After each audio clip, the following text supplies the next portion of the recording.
Hello అండి. అందరికీ నమస్తే. ఈరోజు వీడియోలో మనం వినబోయే కథ ఏంటో తెలుసుకునే ముందు, మీ అందరికి కూడా నాదో చిన్న రిక్వెస్ట్. కొత్తగా మన ఛానల్ చూసిన వాళ్ళు తప్పకుండా ఒక లైక్ చేసి, మీ ఫ్రెండ్స్‌కి, ఫ్యామిలీ మెంబర్స్‌కి షేర్ చేయండి. అలాగే ఇలాంటి మరెన్నో మంచి మంచి కథలు వినాలనుకుంటే ఛానల్‌ని వెంటనే సబ్స్క్రైబ్ చేసుకొని, పక్కనున్న బెల్ ఐకాన్‌ని క్లిక్ చేయండి. రేపు లేట్ చేయకుండా కథలోకెళ్ళిపోదాం. ఆఫీస్ నుండి వస్తూనే ఆద్య, అబ్బబ్బా! ఇక నా వల్ల కాదు. రోజు ఇన్ని పనులు ఒంటి చేత్తో చేయలేకపోతున్నాను. ఓవైపు ఇంటి పనులు, మరోవైపు పిల్లలు, ఆఫీసు, ప్రాణం పోతుంది. ఇంకా నా వల్ల కాదని ఆఫీస్ నుండి వస్తూ ఉదయం ప్లే స్కూల్‌లో దించి వెళ్ళిన తన ఇద్దరి పిల్లల్ని వెంట తీసుకొచ్చి సోఫాలో కూర్చోబెట్టి, తను కూర్చుని అప్పటికే ఆఫీస్ నుండి వచ్చి టీవీలో తనకిష్టమైన ప్రోగ్రాం చూస్తున్న భర్తకి కోపంగా చూస్తూ, నేను ఆఫీస్ నుండి వచ్చే వరకు వెయిట్ చేయకపోతే పిల్లల్ని ప్లే స్కూల్ నుండి తీసుకురావచ్చు కదా! ఈ పని కూడా నేనే చేయాలా? అడిగింది ఆద్య తన భర్త రామ్‌ని విసుగ్గా. అందుకు రామ్, నువ్వు వచ్చేదాకా నేనొక్కడినే పిల్లల్ని చూసుకోవాలంటే నాతో అయ్యే పని కాదు కదా ఆద్య! చాలా గొడవ చేస్తారు. అసలే ఆఫీస్ నుండి అలసిపోయి వస్తాను. మళ్ళీ రాగానే పిల్లల్ని చూసుకోవాలంటే నా వల్ల కాదని నీకు తెలుసు కదా! అయినా ఇప్పుడేమైందని? ఇక ఆఫీస్ నుండి రావడానికి ఆలస్యమేనా? పిల్లల్ని ప్లే స్కూల్‌లోనే ఉండనివ్వమని వాళ్ళతో ముందే మాట్లాడాం కదా! అందుకు ఎక్స్‌ట్రా డబ్బులు కూడా ఇస్తున్నాం కదా ఆద్య! అన్నాడు రామ్. అందుకు ఆద్య, పిల్లల్ని చూసుకోవడానికి వాళ్ళు అడిగినంత డబ్బు కడుతున్నా, పిల్లల్ని వాళ్ళు సరిగ్గా చూడట్లేదు. ఉదయం పెట్టిన బాక్స్‌లో అన్నం, పండ్లు పూర్తిగా తినిపించకుండానే అలాగే సాయంత్రం నాకు రిటర్న్ చేస్తున్నారు. ఇదేంటి అని అడిగితే, ఎంత ప్రయత్నించినా మీ పిల్లలు తినమని మారం చేస్తున్నారని చెప్తున్నారు. ఎందుకు తినరు? వాళ్ళకంత ఓపిక లేక పిల్లల మీదే అబద్ధాలు చెప్తున్నారు. ఇలా అయితే ఎలా? పిల్లలకి సరైన పోషణ లేకుంటే వాళ్ళెలా పెరుగుతారు? ఆఫీస్ నుండి వచ్చాక నాకు పిల్లల్ని చూసుకోవడం, ఇంటి పనులు చేయడం అంటే నా వల్ల కావట్లేదు అంది ఆద్య. అంటే ఏంటి నీ ఉద్దేశం? అడిగాడు రామ్. ఇంకేముంది, ఉద్యోగం మానేసి ఇంట్లోనే ఉందాం అనుకుంటున్నాను.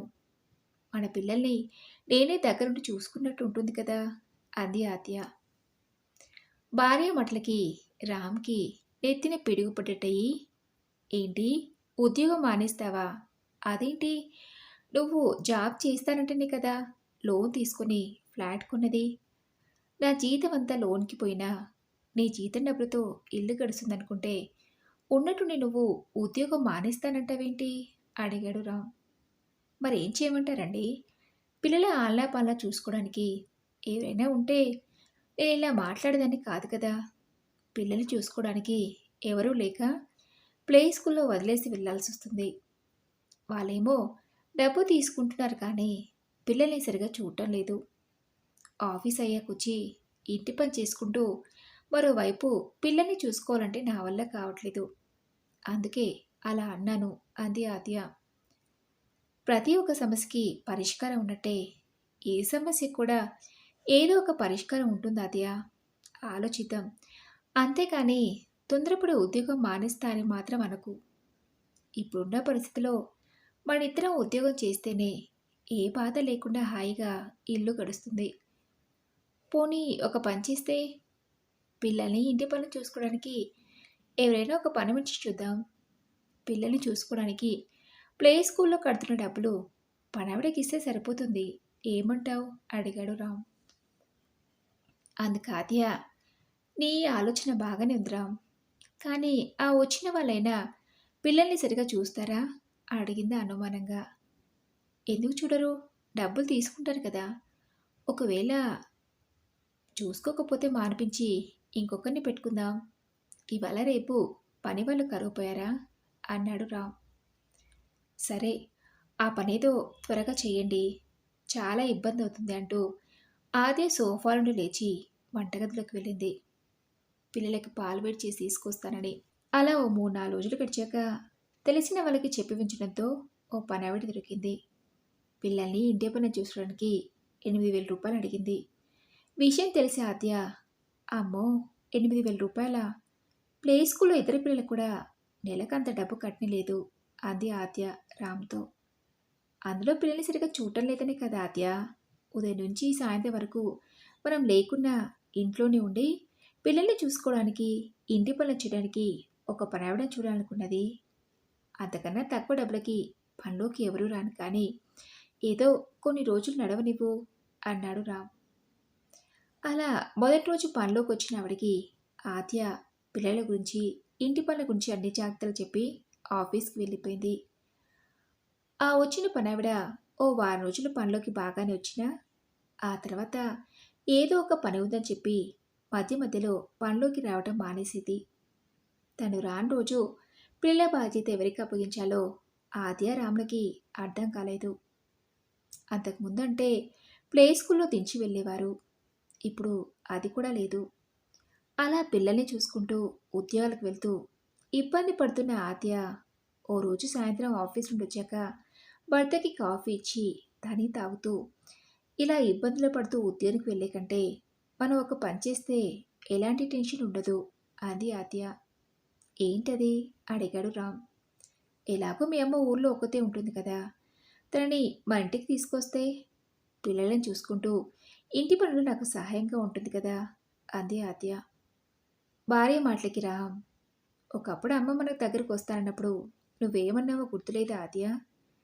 అలాంటిది అమ్మని ఇప్పుడు రమ్మని ఎలా అడగగలం అన్నాడు రామ్.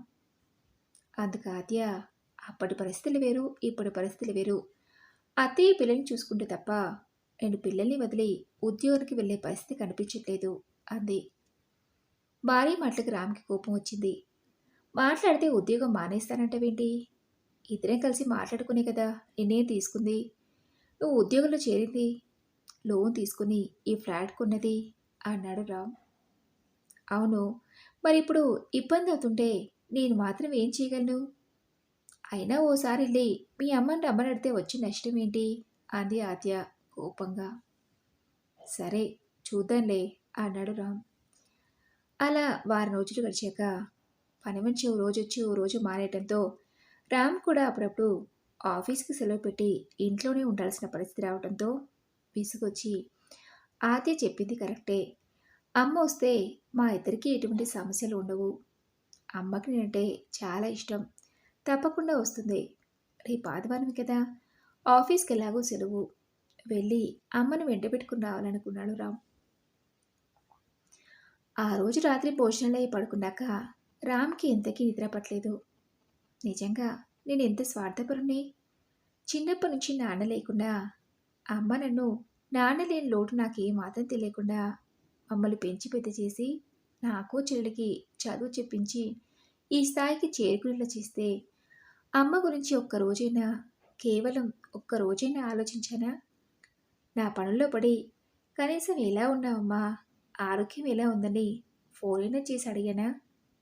నాలో ఇంత స్వార్థం పెరిగిపోయింది. ఇప్పుడు కూడా మా స్వార్థానికి ఆలోచించే అమ్మను మా ఇంటికి తీసుకురావాలనే ఆలోచన వచ్చింది కానీ, లేకుంటే ఎప్పటికీ అమ్మని తీసుకురావాలనే ఆలోచనే నాకు వచ్చి ఉండేది కాదేమో అనే ఆలోచనతో సతమవుతున్న రామ్ అప్రయత్నంగానే గతంలోకి వెళ్ళాడు. రామ్ తల్లిదండ్రులు మాధవయ్య, శకుంతల.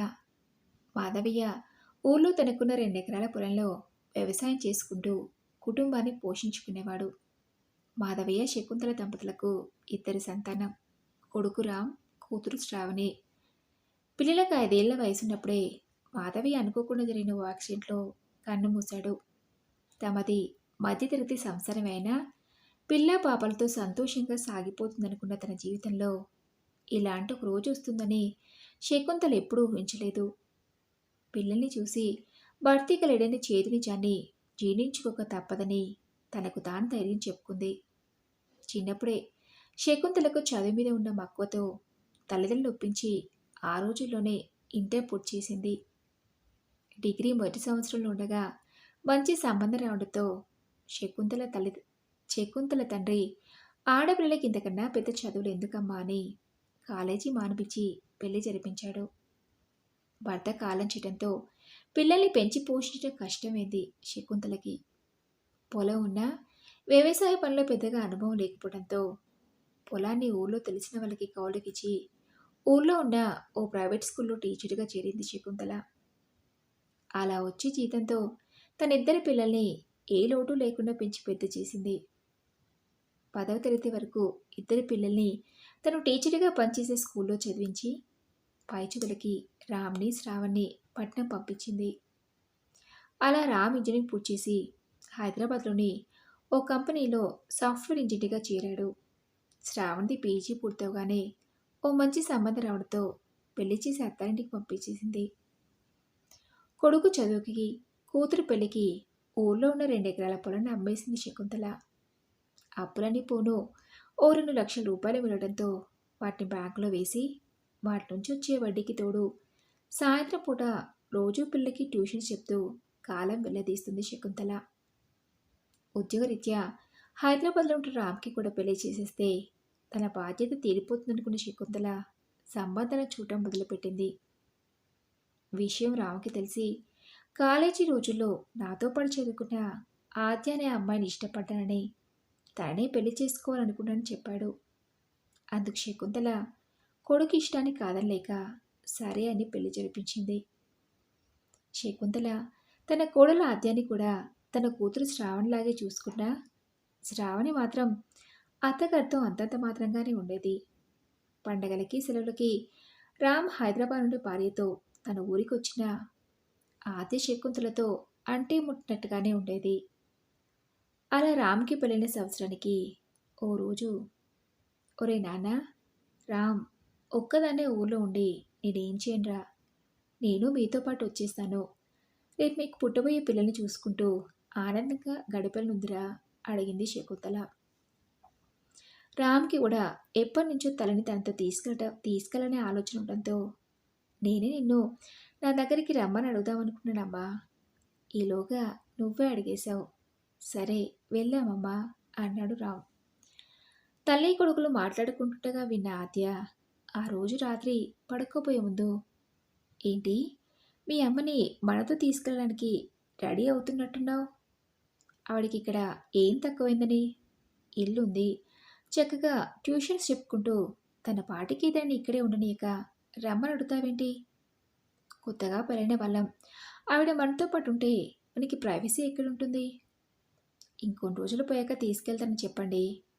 అసలే సిటీలో ఖర్చులు ఎక్కువ, నాకింకా ఉద్యోగం రాలేదు, మీ ఒక్కరి సంపాదనతోనే ఇల్లు గడవాలి. అందుకని నా మాట విని మీ అమ్మని ఇక్కడే ఉండనివ్వండి అనడంతో రామ్కి ఏం మాట్లాడాలో అర్థం కాలేదు. ఆ మరుసటి రోజు ఉదయం హైదరాబాద్కి బయలుదేరబోతూ, అమ్మా, మేమిద్దరమే కదా అని సింగిల్ బెడ్రూమ్ ఇల్లు తీసుకున్నాను. కాస్త పెద్ద ఇల్లు తీసుకున్నాక నేను తీసుకెళ్తాలే అమ్మా అనడంతో ఎంతో ఆశగా కొడుకు దగ్గరికి వెళ్ళాలనుకున్న శకుంతల మనసు రామ్ మాటలకు చివుక్కుమంది. ఏమీ మాట్లాడలేక, సరే నాన్న, నీ ఇష్టం అని అనడంతో రామ్ తన భార్యను తీసుకుని హైదరాబాద్కి వెళ్ళిపోయాడు. ఆ తర్వాత పండగలకి సెలవులకి కొడుకు కోడలు వచ్చినా ఆ విషయం గురించి శకుంతల వాళ్ళని అడగనూ లేదు. రామ్ కూడా తల్లిని తన వెంట రమ్మని తీసుకెళ్ళనూ లేదు. కొడుకుకు పెళ్ళైన 2 సంవత్సరాలకి కోడలు తల్లి కాబోతున్న విషయం తెలిసి సంతోషం పడలేక కోడల్ని చూడటానికి శకుంతల హైదరాబాద్కి వెళ్ళింది. వారం 10 రోజుల నుండి కోడలికి ఇష్టమైనవన్నీ చేసి పెట్టాలనుకుని సంతోషించిన కోడలి ప్రవర్తన వల్ల శకుంతల అన్ని రోజులు ఉండకుండానే ఊరికి తిరిగి వెళ్ళిపోయింది. ఆ తర్వాత కోడలు డెలివరీ అయిందని తెలిస్తే వెళ్ళి చూసి రావటం తప్ప మళ్ళీ ఎప్పుడు కొడుకింటికి వెళ్ళింది లేదు శకుంతల. ఇంతలో, ఏంటి రామ్, అప్పటినుంచి అటూ ఇటూ కదులుతున్నావు, ఇంకా నిద్రపోలేదా అని ఆద్య రామ్ అనడంతో గత నుండి తేరుకొని, లేదాద్య, ఎందుకో నిద్ర రావట్లేదు, రేపు ఊరికి వెళ్ళి అమ్మని రమ్మని అడగాలంటేనే అదోలా అనిపిస్తుంది అన్నాడు. అందులో అంతగా ఆలోచించడానికి ఏముంది? అంతకుముందే మీ అమ్మగారు మన దగ్గరికి రావడానికి సిద్ధమయ్యారు కదా. ఎప్పటికైనా తను మన దగ్గరికి రాక మరి ఎక్కడికి వెళ్తుంది? మీరు పిలవాలి కానీ అత్తయ్య తప్పకుండా వస్తుంది. అనవసరంగా ఆలోచించి మనసు పాడు చేసుకోకుండా నిద్రపోండి. అమ్మయ్య, రేపటి నుంచి నాకు ఈ కష్టాలన్నీ తీరిపోయినట్టే అనుకుంటూ ఆద్య హాయిగా నిద్రలోకి జారుకుంది. అలా మరుసటి రోజు ఆఫీస్కి సెలవు కావడంతో రామ్ ఊరికి బయలుదేరాడు. 2 గంటల ప్రయాణం తర్వాత బస్ దిగి ఇంటికి చేరుకున్నాడు. రామ్ వెళ్ళేసరికి ఇంటికి తాళం వేసి ఉండటం గమనించి, అదేంటి ఇంటికి తాళం వేసింది, అమ్మ ఎక్కడికి వెళ్ళుంటుంది, ఫోన్ చేసి రావాల్సింది ఉండే అనుకుంటూ తల్లికి ఫోన్ చేసి చూస్తే కలవటం లేదు. ఆ చుట్టుపక్కల వాళ్ళని అడిగితే, 2 నెలలుగా మీ అమ్మ ఇక్కడ ఉండట్లేదు కదా రామ్, నీకు తెలియదా అని తల్లి ఉండే అడ్రస్ చెప్పడంతో రామ్ వెంటనే బయలుదేరి అక్కడికి వెళ్ళాడు. రామ్కి అక్కడ వాతావరణం చూశాక అది చిన్నపిల్లల అనాథాశ్రమం అని అర్థమైంది. ఇది ఓల్డేజ్ హోమ్ కూడా కాదే, అమ్మ ఇక్కడ ఎందుకుంటుంది? ఒకవేళ ఇరుగు పొరుగు వాళ్ళకి అమ్మ అబద్ధం చెప్పిందా? ఎందుకైనా మంచిది, ఒకసారి ఇక్కడ ఆఫీసులో నడితే తెలుస్తుంది కదా, ఆ పేరు గల వాళ్ళు ఇక్కడ ఎవరైనా ఉన్నారో లేదో అని రామ్ ఆశ్రమం ఆఫీస్లో అడిగాడు. ఇక్కడ శకుంతల అని ఒక ఆవిడ ఉండాలి, ఇప్పుడు ఆవిడెక్కడ ఉన్నారు అని. అందుకు వాళ్ళు, శకుంతల ఆవిడ ఏం చేస్తుంటారు అని ఆఫీస్లో ఉన్నవాళ్ళు రామ్ని ఎదురు ప్రశ్న వేయడంతో రామ్కి ఏం అడగాలో అర్థం కాలేదు. ఒకవేళ టీచర్గా పనిచేస్తున్న ఆ శకుంతలనా అని తిరిగి ఆఫీస్ రూమ్లో ఉన్న ఓ వ్యక్తి అడిగితే, అంటే అమ్మ ఇక్కడ టీచర్గా పనిచేస్తుందా, ఒకవేళ ఆవిడ మా అమ్మని అయి ఉంటుందా అనుకుని, అవునండి శకుంతల టీచర్ని కలవాలి అడిగాడు రామ్. సరే కూర్చోండి పిలుస్తానని చెప్పిన 5 నిమిషాలకి శకుంతల అక్కడికి వచ్చింది. నువ్వేంట్రా ఇక్కడ అని రామ్ని చూసి ఆశ్చర్యంగా అడిగింది శకుంతల. నా సంగతి పక్కన పెట్టు, నువ్వేంటమ్మా ఇక్కడ, నీకోసం ఇంటికి వెళ్తే ఇక్కడ ఉన్నావని చెప్పారు, నువ్వు ఇక్కడ ఏం చేస్తున్నావమ్మా అడిగాడు రామ్.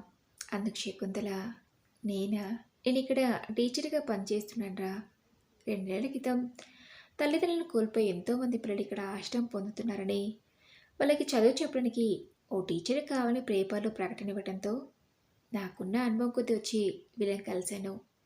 జీతం పెద్దగా ఇవ్వలేమని చెప్పారు, మీరిచ్చిన నేను తీసుకోను, పిల్లలకి నా వంతు సహాయాన్ని అందించగలుగుతున్న తృప్తి నాకు చాలన్నాను. భోజనం వసతి అంతా ఆశ్రమం వాళ్ళే కల్పించారు. ఉదయం మధ్యాహ్నం రోజు 2 గంటల పిల్లలకి పాఠాలు చెప్తూ వాళ్ళతో ఇక్కడ హాయిగా గడిపేస్తున్నాను. నాకిప్పుడు ఒంటరిగా ఉండనే బావట్లేదు, పైగా అమ్మా నాన్న లేని అనాథ పిల్లలకి సహాయపడుతున్ననే భావన చాలా తృప్తిగా ఉందిరా అంది శకుంతల. ఇంతకీ పిల్లలిద్దరూ ఎలా ఉన్నారు, కోడలు బాగుందా అడిగింది శకుంతల. బాగున్నారమ్మా అని చెప్పి తల్లిని ఎలా అడగాలో తెలియక, అంటే అమ్మా నువ్వు ఇక ఇక్కడే ఉండాలనుకుంటున్నావా, అయినా ఈ వయసులో నీకు ఇవన్నీ ఎందుకమ్మా అడిగాడు రామ్. అందుకు శకుంతల, అవునరా, ఇక మీద నా మిగిలిన జీవితాన్ని ఇక్కడే ఇలాగే గడపాలని అనుకుంటున్నాను. నేను ఇక్కడ చేరేటప్పుడే ఇక్కడ వాళ్ళని అడిగాను, ఈ వయసులో నేను ఇక్కడ చేరుతున్నాను, ఒకవేళ రేపు నాకు వయసు అయిపోయి శరీరం సహకరించినాడు మళ్ళీ నేను వెళ్ళిపోవాల్సిందేనా అని అడిగితే, లేదండి, ఒంట్లో ఓపిక ఉన్న రోజులు ఈ అనాథ పిల్లలకి సేవ చేయండి, ఆ తర్వాత మీ పూర్తి బాధ్యత ఈ ఆశ్రమం వాళ్ళదే, అందుకే ప్రకటనలో కూడా ఎలాంటి బాధ్యత లేని వాళ్ళు మాత్రమే సంప్రదించగలరని ఇచ్చామన్నారు. ఇంకా నాకేం బాధ్యతలు ఉన్నాయని, మీ ఇద్దరిని పెంచి పెద్ద చేసి చదువు చెప్పించి పెళ్ళు చేసేసాను, ఇక నా బాధ్యతలన్నీ తీరిపోయాయి, మీ దారిని మీరు బ్రతుకుతున్నారు, నా దారి నేను బ్రతకాలని ఈ నిర్ణయం తీసుకున్నాను, అయినా సహాయం చేయాలనే మనసుండాలి కానీ వయసుతో పని ఉందిరా అంది శకుంతల. అంటే అమ్మా, అది నేను ఆద్య ఇద్దరం ఉద్యోగం వెళ్తూ పిల్లల్ని చూసుకోవడం కష్టమవుతుంది, నీకు ఎలాగో వయసు అయిపోతుంది, వాళ్ళని చూసుకుంటూ ఇంటి పట్నే ఉంటావని నా వెంట తీసుకెళ్ళడానికి వచ్చానమ్మా అన్నాడు రామ్ మెల్లగా.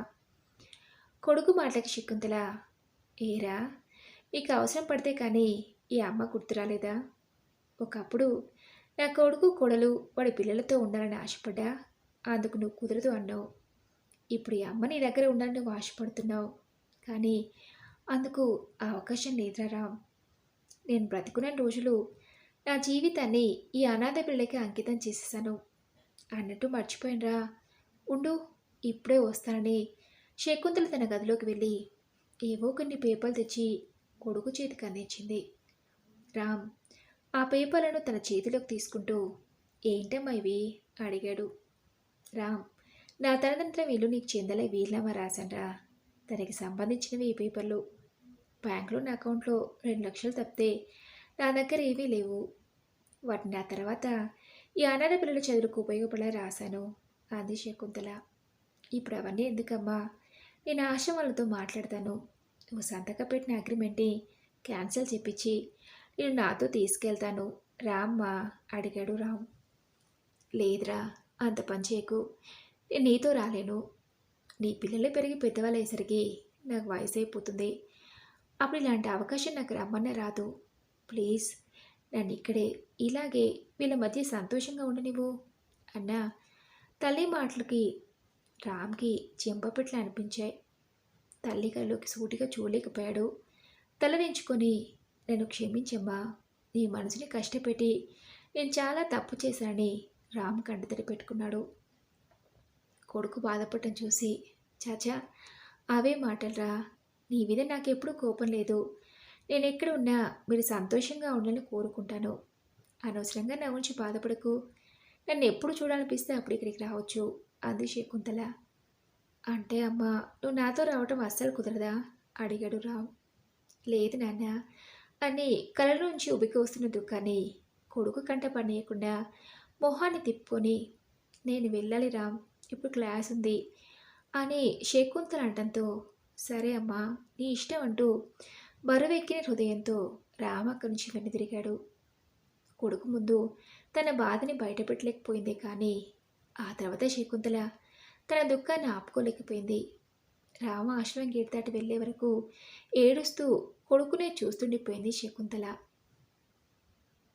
మరి దండి రోజు కదా. ఈ కథపై మీ విలువైన అభిప్రాయాల్ని నాతో కామెంట్ బాక్స్లో షేర్ చేసుకోండి. అలాగే ఈ కథ మీకు నచ్చిందనుకుంటున్నాను. నచ్చితే తప్పకుండా ఒక లైక్ చేసి మీ ఫ్రెండ్స్కి, ఫ్యామిలీ మెంబర్స్కి షేర్ చేయండి. అలాగే ఇలాంటి ఏమైనా మంచి మంచి కథలు అనుకుంటే ఛానల్ని వెంటనే సబ్స్క్రైబ్ చేసుకొని పక్కనే ఉన్న బెల్ ఐకాన్ని క్లిక్ చేయండి. నెక్స్ట్ వీడియోలో మరొక మంచి కథతో కలుసుకుందాం. Thank you for listening.